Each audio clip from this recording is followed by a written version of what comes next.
What if I told you that the person you love most in the world, the one you do anything for, doesn't actually belong to you? I know how that sounds. It sounds like the kind of thing someone says when they're afraid of commitment. But what if I told you that realizing this uncomfortable truth is actually the only way to experience an authentic connection that you've ever known? Most of us are living as slaves. We aren't enslaved by a tyrant or a government. We are enslaved by our own attachments. We've handed the keys to our internal peace to people who, by the very laws of nature and biology, cannot stay forever. We have made our happiness a hostage to the choices, the health, and the presence of others. I learned how to break those chains from the strongest man I ever knew. He didn't look like a philosopher.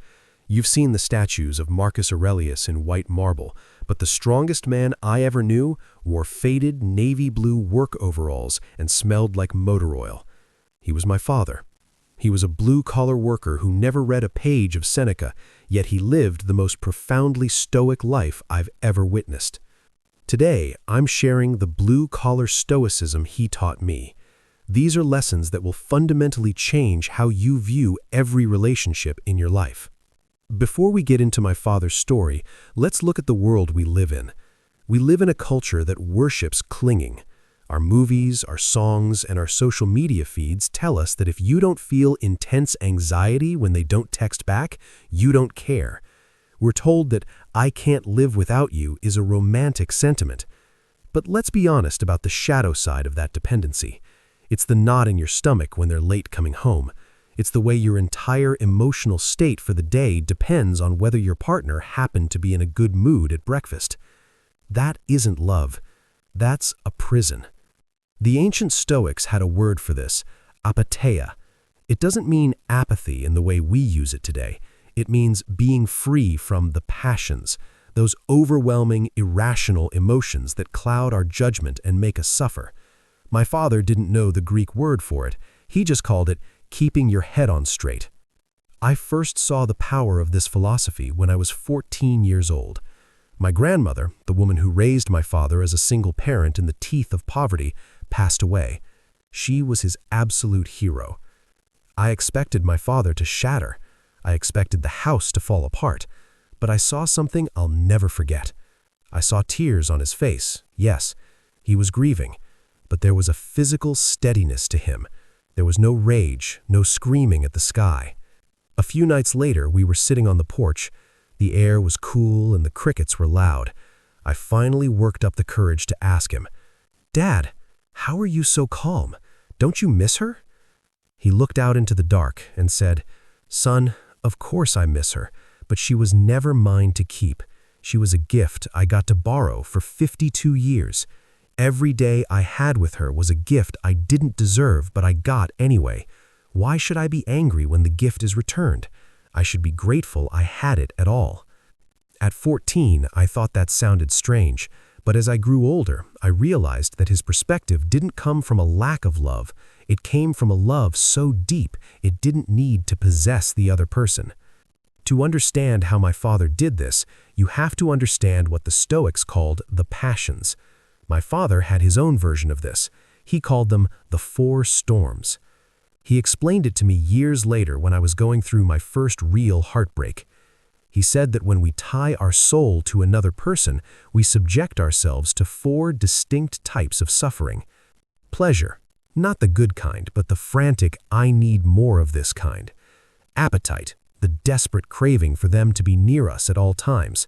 Fear, the constant background noise of "what if they leave?" Distress, the crushing weight when things don't go our way. Think about your own life right now. Which of these storms are you sitting in? My father's stoicism was the umbrella. He understood that these storms were created not by the other person, but by his own beliefs. He chose to believe that his mother, his wife, and even his children were on loan from the universe. If this idea of borrowed time is hitting home for you, I'd appreciate it if you hit that subscribe button. Drop a comment below with the words "hold lightly" so I know who's on this journey with me. The hardest lesson in my life, and the one that showed me the true depth of this philosophy, happened when I was 16. My parents hit a wall. My mother was achingly homesick. She had moved across the world to be with my father, but after nearly 2 decades, the distance was breaking her. She missed her sisters. She missed her aging mother. She was missing the funerals and the weddings and the smells of the kitchen she grew up in. She wanted to move back, but my father couldn't leave. He was a blue-collar man with a specialized job that didn't translate well to another country. He was the provider. If he left, he'd have nothing. The tension in our house was thick as knife to stick. I remember my father sitting on the porch, smoking cigarettes he'd supposedly quit years ago, staring into the woods. I was terrified our family was ending. One evening, he asked me to help him in the garage. We worked in silence for an hour. Finally, he spoke. She's a human being with her own heart and her own pain. If I use guilt to keep her here, I don't have a wife, I have a prisoner, and I refuse to be a jailer. He told her to go. He didn't guilt-trip her.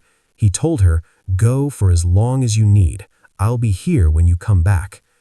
Years later, I asked him if he was scared she'd never come back. He smiled and said, every day. But the best thing I ever did for our marriage was letting her go. Because when she finally did come back, I knew it was because she chose me, not because she was obligated to me. That's worth more than any promise. People often think Stoicism means being a robot. That is a lie. My father wasn't a robot. I saw him cry. I saw his hands shake when he got bad news. Stoicism isn't about not feeling. It's about not being led by those feelings. My father never shamed himself for being human, but he refused to let the runaway thoughts take over. He set boundaries with his own grief. After my grandmother's funeral, he took 3 days off. He looked at photos, he told stories, he felt the weight. But on the 4th day, he put his overalls back on. He told me an endless grief would dishonor her. She raised me to be a pillar, not a puddle. When I moved away from my first big job, I expected a guilt speech. I knew the house would be silent without me. But instead, he helped me pack. When it was time to say goodbye, he hugged me, harder than usual, and whispered, "You were never mine to keep. You're your own man with your own path. I'm just glad I got to see you start it." That was 5 years before he died, and those words echo in my mind constantly now because they prepared me for losing him. When my father was ill in his last months, I saw his body fail, knowing the end was coming. Everything he'd ever taught me was tested in those months. Every lesson about non-attachment, about accepting what we cannot control, about loving without desperate clinging. There were nights I wanted to rage against it, to fall apart, to beg the universe for more time. And some nights I did. But then I remembered his words, "I was never yours to keep."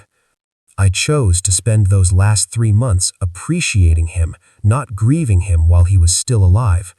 We sat in comfortable silence while he rested. I held his hand. When he died, I grieved deeply. I still do sometimes, but I don't have regrets about how I showed up in those last months because I practiced what he taught me. Appreciate fully, but hold lightly. So, how do you do this? How do you actually live this? It starts with a simple, daily practice. Look at the people in your life, your partner, your kids, your friends, and acknowledge the truth. They are on loan. This shouldn't make you love them less, it should make you love them more. When you realize someone could be gone tomorrow, you don't waste today fighting over the dishes. You don't waste today being passive-aggressive. You show up. You love them fully because you are holding them lightly. The Stoic approach to relationships isn't about distance, it's about freedom. It's about being free from the fear and the desperation that actually poisons our connections. My father has been gone for 5 years now, and you know what? He's still with me. Every time I face a loss, every time a relationship gets difficult, every time I feel the 4 storms brewing, I hear the clinking of those wrenches in the garage. I hear him saying, "The only thing truly yours is how you choose to respond. Everything else, it's just borrowed time. Make it count." So, here is my challenge for you. What would change in your life tomorrow if you stopped trying to possess the people you love? It's a hard path. It's the blue-collar path. But I promise you, it's the only one that leads to peace. Thanks for watching. If this helped you, please share it with someone who might be struggling with a loss or a difficult relationship. I'll see you in the next one.